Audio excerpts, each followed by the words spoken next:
Assalamualaikum, hai semua, masih di catatan istimewa. Candi Prambanan merupakan kompleks candi Hindu terbesar di Indonesia, dibangun pada abad silam dan termasuk situs warisan dunia UNESCO. Di balik berdirinya candi ini, terdapat cerita unik yang lebih dikenal sebagai legenda Roro Jonggrang. Legenda tersebut mengisahkan putri cantik Roro Jonggrang yang meminta Bandung Bondowoso untuk membangun candi dengan sedemikian jumlahnya dalam satu malam sebagai syarat pernikahan. Sudah tentu hal ini menambah daya tarik budaya dan sejarah Candi Prambanan. Namun apakah cerita Roro Jonggrang benar-benar ada atau hanyalah mitos? Berikut kami ulas seputar fakta legenda Roro Jonggrang versi catatan istimewa. Bagi kamu yang penasaran, tonton sampai habis. Namun sebelum lanjut, bagi kamu yang baru gabung di channel ini, terus dukung channel dengan tekan tombol like, subscribe, dan loncengnya agar kamu terus mendapatkan notifikasi info baru dari catatan istimewa.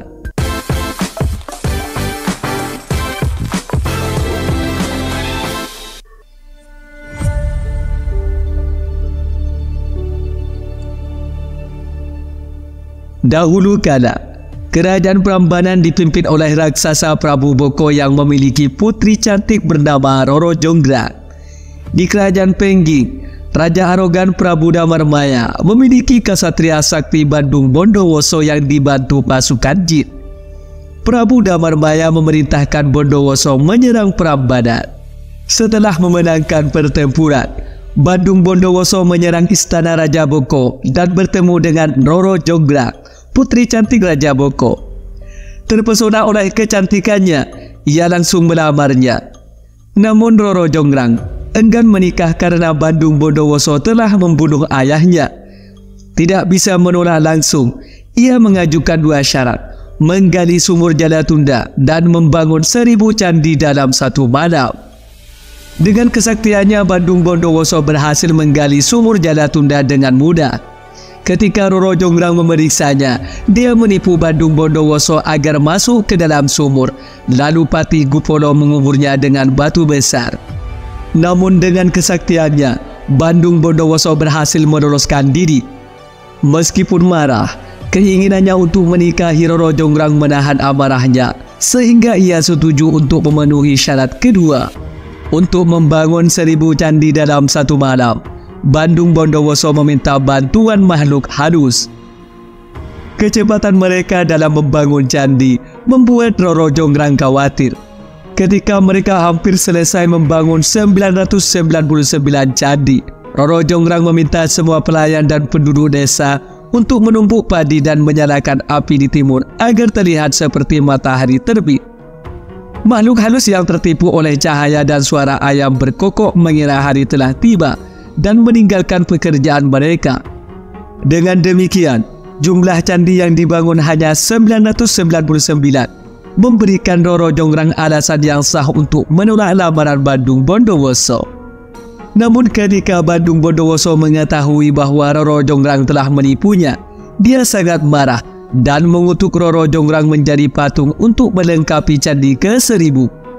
Menurut legenda, patung Durga Mahisa Sumardini yang terletak di bilik utara Candi Siwa di Candi Prambanan adalah Roro Jonggrang, putri yang dikutuk.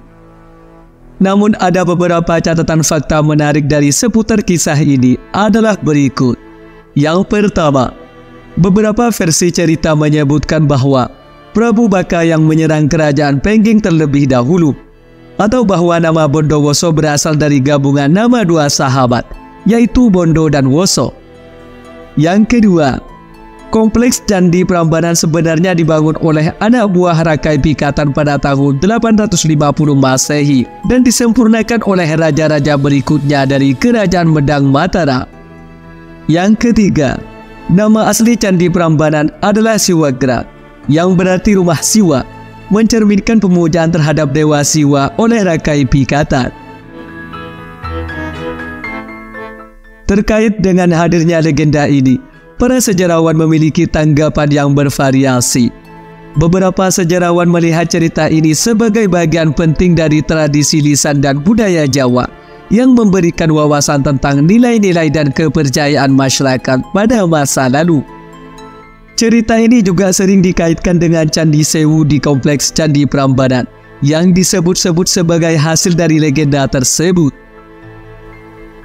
Namun sejarawan lain mungkin menekankan bahwa legenda ini tidak memiliki dasar historis yang kuat dan lebih berfungsi sebagai mitos atau cerita rakyat yang bertujuan untuk menjelaskan asal-usul bangunan candi yang megah.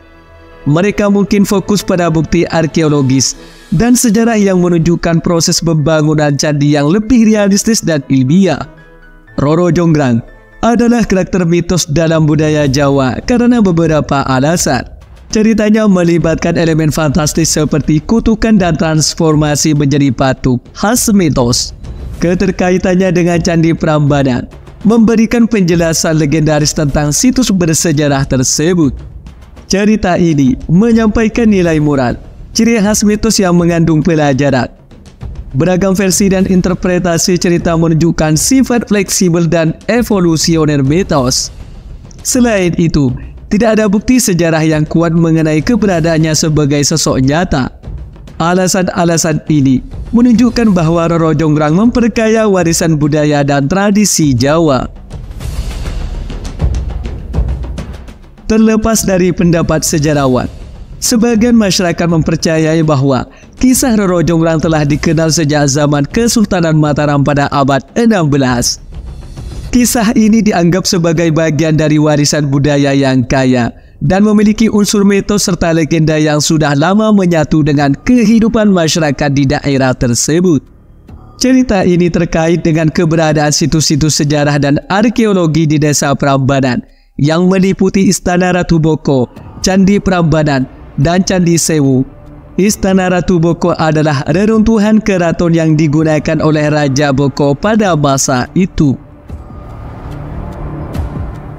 Menurut prasasti Abhayagiri Wihara, Rakai penangkaran dari dinasti Sailendra yang beragama Buddha membangun Ratu Boko sekitar abad ke-8. Meskipun berstruktur batu, Ratu Boko bukanlah kompleks candi, melainkan istana di dalam benteng. Dalam legenda Roro Jonggrang, tempat ini adalah rumahnya, tempat ia bertemu Bandung Bondowoso yang mengepung Ratu Boko. Menurut legenda, Candi Sewu merupakan candi ke-1000 yang dibangun oleh Bandung Bondowoso untuk memenuhi permintaan Roro Jonggrang. Namun meskipun kata Sewu dalam bahasa Jawa berarti 1000, kompleks candi ini sejak awal hanya terdiri dari 249 candi. Candi Sewu merupakan candi Buddha yang dibangun oleh Rakai penangkaran dari dinasti Sailendra, raja yang sama yang membangun Ratu Boko.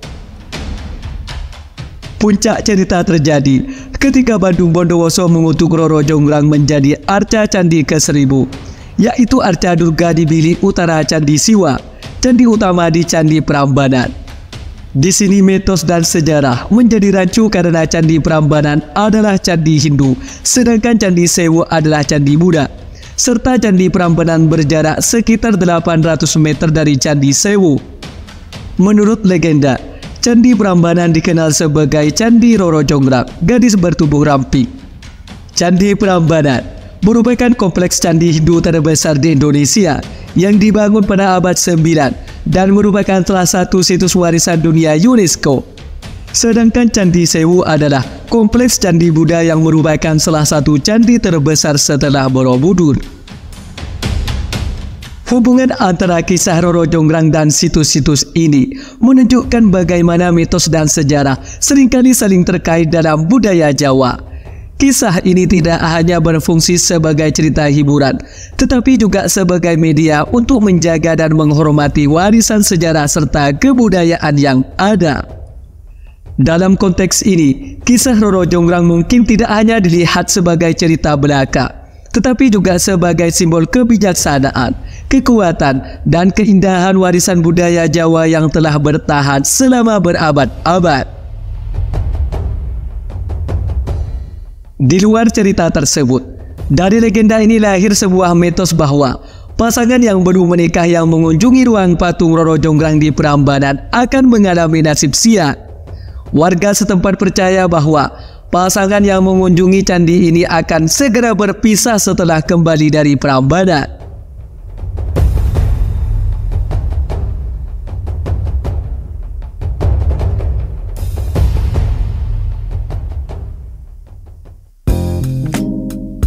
Demikian seputar fakta legenda Roro Jonggrang versi catatan istimewa. Bagi kamu yang punya tambahan atau koreksi seputar fakta legenda Roro Jonggrang, tulis di kolom komentar ya. Sampai sini dulu guys. Sampai bertemu kembali di catatan istimewa selanjutnya. Wassalam.